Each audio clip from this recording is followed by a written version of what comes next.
베드로전서 제1장. 예수 그리스도의 사도인 베드로가 본도와 갈라디아와 갑바도기아와 아시아와 비두니아에 흩어져서 사는 나그네들인 택하심을 입은 이들에게 이 편지를 씁니다. 하나님 아버지께서 여러분을 미리 아시고 성령으로 거룩하게 해주셔서 여러분은 순종하게 되고 예수 그리스도의 핏부림을 받게 되었습니다. 여러분에게 은혜와 평화가 더욱 가득 차기를 빕니다. 우리 주 예수 그리스도의 하나님 아버지께 찬양을 드립시다.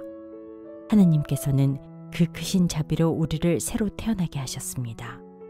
그리하여 그는 죽은 사람들 가운데서 예수 그리스도가 부활하심으로 말미암아 우리로 하여금 산 소망을 갖게 해주셨으며 썩지 않고 더러워지지 않고 낡아 없어지지 않는 유산을 물려받게 하셨습니다. 이 유산은 여러분을 위하여 하늘에 간직되어 있습니다. 하나님께서는 여러분의 믿음을 보시고 그의 능력으로 여러분을 보호해 주시며 마지막 때에 나타나기로 되어 있는 구원을 얻게 해 주십니다. 그러므로 여러분이 지금 잠시 동안 여러 가지 시련 속에서 어쩔 수 없이 슬픔을 당하게 되었다 하더라도 기뻐하십시오.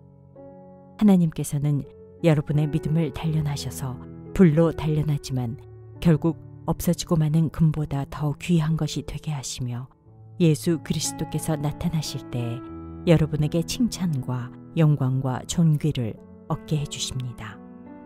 여러분은 그리스도를 본 일이 없으면서도 사랑하며 지금 그를 보지 못하면서도 믿으며 말로 다 표현할 수 없는 즐거움과 영광을 누리면서 기뻐하고 있습니다. 여러분은 믿음의 목표, 곧 여러분의 영혼의 구원을 받고 있는 것입니다. 예언자들은 이 구원을 자세히 살피고 연구하였습니다. 그들은 여러분이 받을 은혜를 예언하였습니다. 누구에게 또는 어느 때에 이런 일이 일어날 것인지를 그들이 연구할 때에 그들 안에 계신 그리스도의 영이 그리스도에게 닥칠 고난과 그 뒤에 올 영광을 미리 증언하여 드러내 주셨습니다. 예언자들은 자기들이 섬긴 그 일들이 자기들을 위한 것이 아니라 여러분을 위한 것임을 계시로 알게 되었습니다. 그 일들은 하늘로부터 보내주신 성령을 힘입어서 여러분에게 복음을 전한 사람들이 이제 여러분에게 선포한 것입니다. 그 일들은 천사들도 보고 싶어하는 것입니다. 그러므로 여러분은 마음을 단단히 먹고 정신을 차려서 예수 그리스도께서 나타나실 때에 여러분이 받을 은혜를 끝까지 바라고 있으십시오. 순종하는 자녀로서 여러분은 전에 모르고 좇았던 욕망을 따라 살지 말고 여러분을 불러주신 그 거룩하신 분을 따라 모든 행실을 거룩하게 하십시오. 성경에 기록하기를 내가 거룩하니 너희도 거룩하여라 하였습니다. 그리고 사람을 겉모양으로 판단하지 않으시고 각 사람의 행위대로 심판하시는 분을 여러분이 아버지라고 부르고 있으니 여러분은 나그네 삶을 사는 동안 두려운 마음으로 살아가십시오. 여러분은 조상으로부터 물려받은 여러분의 헛된 생활 방식에서 해방되었습니다. 여러분도 아시지만 그것은 은이나 금과 같은 썩어질 것으로 된 것이 아니라 흠이 없고 티가 없는 어린 양의 피와 같은 그리스도의 귀한 피로 되었습니다. 하나님께서는 이 그리스도를 세상이 창조되기 전에 미리 아셨고 이 마지막 때에 여러분을 위하여 나타내셨습니다. 여러분은 그리스도로 말미암아 하나님을 믿고 있습니다. 하나님은 그리스도를 죽은 사람 가운데서 살리시고 그에게 영광을 주셨습니다. 그래서 여러분의 믿음과 소망은 하나님을 향해 있습니다. 여러분은 진리에 순종함으로 영혼을 정결하게 하여서 꾸밈없이 서로 사랑하기에 이르렀으니 순결한 마음으로 서로 뜨겁게 사랑하십시오. 여러분은 다시 태어났습니다. 그것은 썩을 씨로 그렇게 된 것이 아니라 썩지 않을 씨, 곧 살아계시고 영원하신 하나님의 말씀으로 그렇게 되었습니다. 모든 육체는 풀과 같고 그 모든 영광은 풀의 꽃과 같다. 풀은 마르고 꽃은 떨어지되 주님의 말씀은 영원히 있다. 이것이 여러분에게 복음으로 전해진 말씀입니다. 제2장. 그러므로 여러분은 모든 악의와 모든 기망과 위선과 시기와 온갖 비방하는 말을 버리십시오. 갓난아기들처럼 순수하고 신령한 젖을 그리워하십시오. 여러분은 그것을 먹고 자라서 구원에 이르러야 합니다. 여러분은 주님의 인자하심을 맛보았습니다. 주님께 나아오십시오. 그는 사람에게는 버림을 받으셨으나 하나님께서는 택하심을 받은 살아있는 귀한 돌입니다. 살아있는 돌과 같은 존재로서 여러분도 집 짓는 데 사용되어 신령한 집이 됩니다.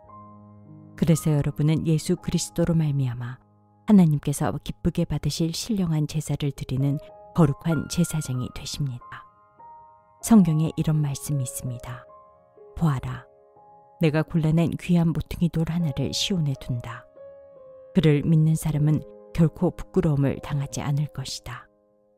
그러므로 이 돌은 믿는 사람들인 여러분에게는 귀한 것이지만 믿지 않는 사람들에게는 집 짓는 자들이 버렸으나 모퉁이의 머릿돌이 된 돌이요. 또한 걸리는 돌과 넘어지게 하는 바위입니다. 그들이 걸려서 넘어지는 것은 말씀을 순종하지 않기 때문이며 또한 그렇게 되도록 정해놓으셨기 때문입니다. 그러나 여러분은 택하심을 받은 족속이요 왕과 같은 제사장들이요 거룩한 민족이요 하나님의 소유가 된 백성입니다.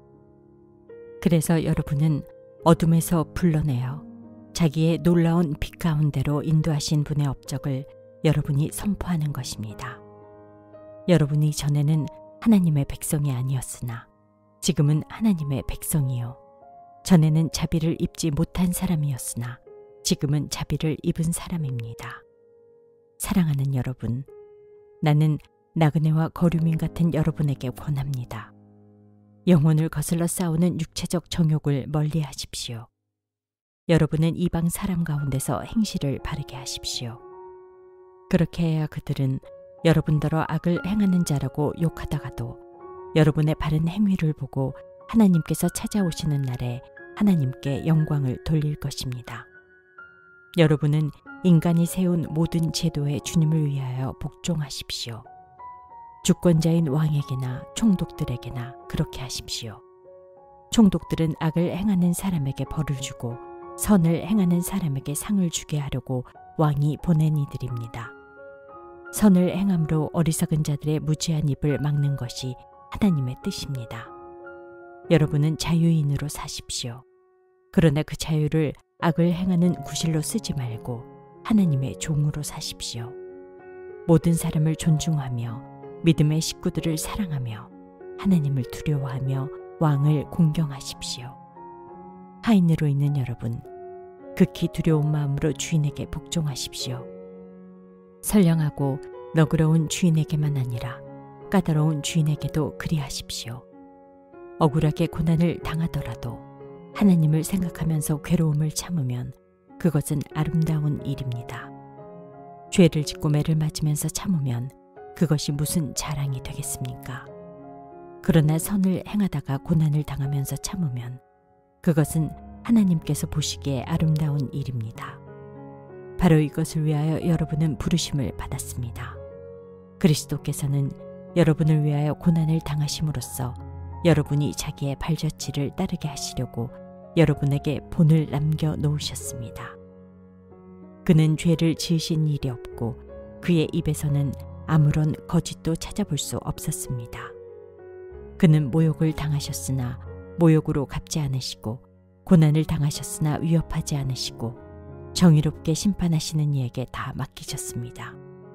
그는 우리 죄를 자기의 몸에 몸소지시고서 나무에 달리셨습니다. 그것은 우리가 죄에는 죽고 의에는 살게 하시려는 것이었습니다. 그가 매를 맞아 상함으로 여러분이 나음을 얻었습니다.